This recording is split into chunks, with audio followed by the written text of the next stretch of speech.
Hey homebuyers, when you sign a contract to buy a property, you will generally be required to pay a deposit. In this video, I'll talk about 3 common questions we get asked about deposits. And these 3 common questions are: number 1, how much is the deposit? Number 2, when is the deposit paid? And number 3, who is the deposit paid to? My name's Irfan Ebrahim. I'm the principal at 180 Conveyancing. I help home buyers with the legal aspects of buying a property, also known as conveyancing. So before we get started, I just wanted to clarify that in this video, we're talking about the deposit you have to pay pursuant to your contract, which is not to be confused with the deposit your lender will ask you to contribute towards the purchase price. So let's get right into it. Question number 1, how much is the deposit? So the amount of the deposit is generally a matter of negotiation between the buyer and the seller, right? As a buyer, you want to ensure that your deposit is as low as possible. To give you a rough idea, in Queensland, deposits are generally around 5% of the purchase price. But this is not a hard and fast rule. So when it comes to deposit, just remember one thing: never ever pay more than 10% of the purchase price. Because if you pay more than 10% of the purchase price, your contract will become an installment contract.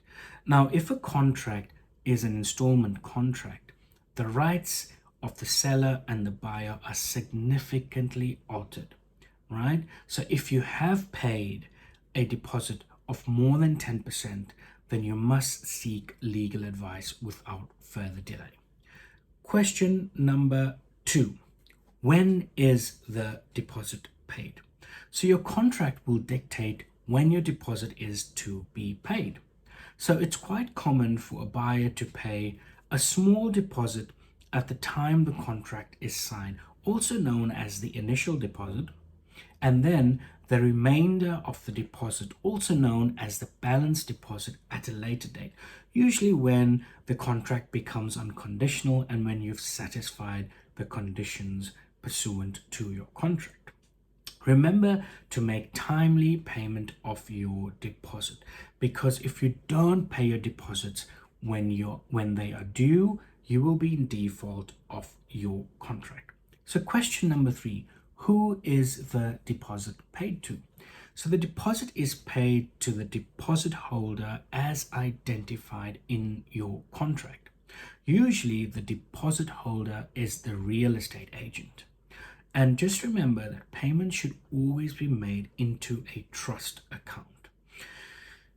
Also remember that the deposit you pay pursuant to your contract is generally offset against the purchase price. So this means the amount you need to pay at settlement is reduced by the deposit amount you've paid. So if your purchase price is $500,000, you've paid a deposit of $10,000. At settlement, the purchase price becomes $490,000. It is reduced by $10,000.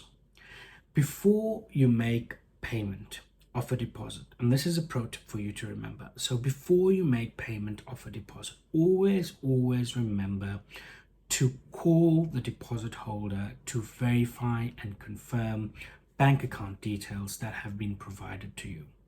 You want to do this to safeguard yourself from falling prey to cyber criminals.